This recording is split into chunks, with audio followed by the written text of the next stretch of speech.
हम सब भोजपुरिया भाई लोग के आई आज अमीरी गरीबी आ प्यार पर कुछ इंजॉय कर ली।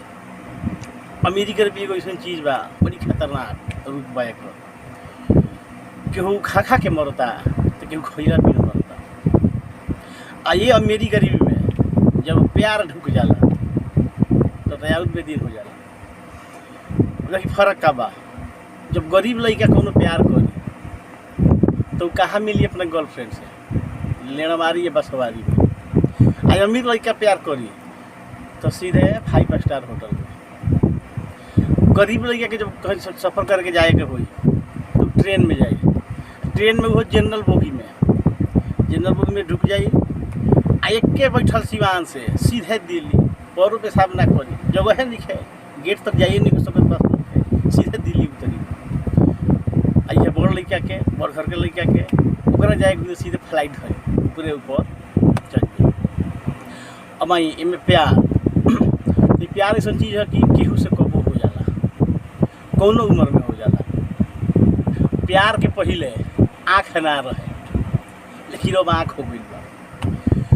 अब कौनो लड़की सोचता रही सर कि हम सेटे लड़का से शादी करी जो कि सरकारी नौकरी हो। प्यार पहले कोनो बंडमरू से करते बा लेकिन मन में यह रहता होगा यही में गरीब लड़का के एगो अमीर लड़की से प्यार हो गई।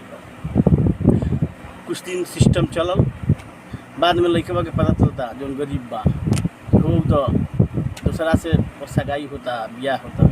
बड़ा दुखी भइल मन कर रो रो के कहता का कहता आइए गाना में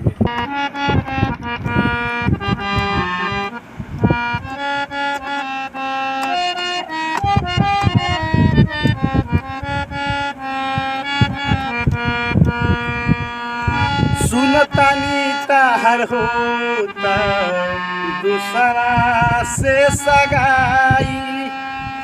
गरीब जानी हमारा के भूल गइलू हर जाई।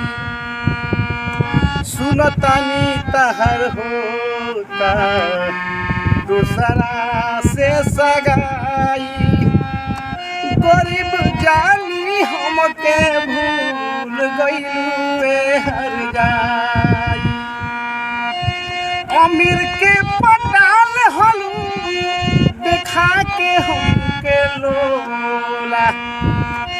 अमीर के पटाल हलू देखा के हमके लोला। गरीबी कोनो पाए ना होला, गरीबी कोनो पाए ना होला।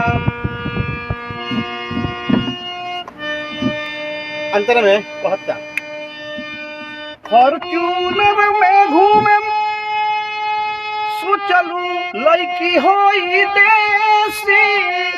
हमारा से प्यार नहीं करी बेसी। फॉर्च्यूनर में घूमे सोचलू लड़की होई देसी। हमारा से प्यार बाकी अरे करी ना बेसी।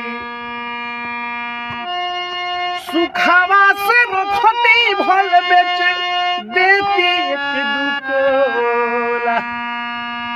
सुखावा से रखती भल बेच देती एक दुकोला।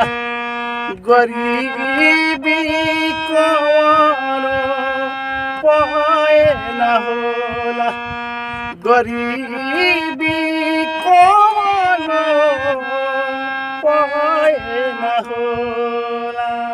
प्रणाम करते हैं सब भाई लोग के। अच्छा लगी तो लाइक शेयर कमेंट जरूर करें। हर हर महादेव।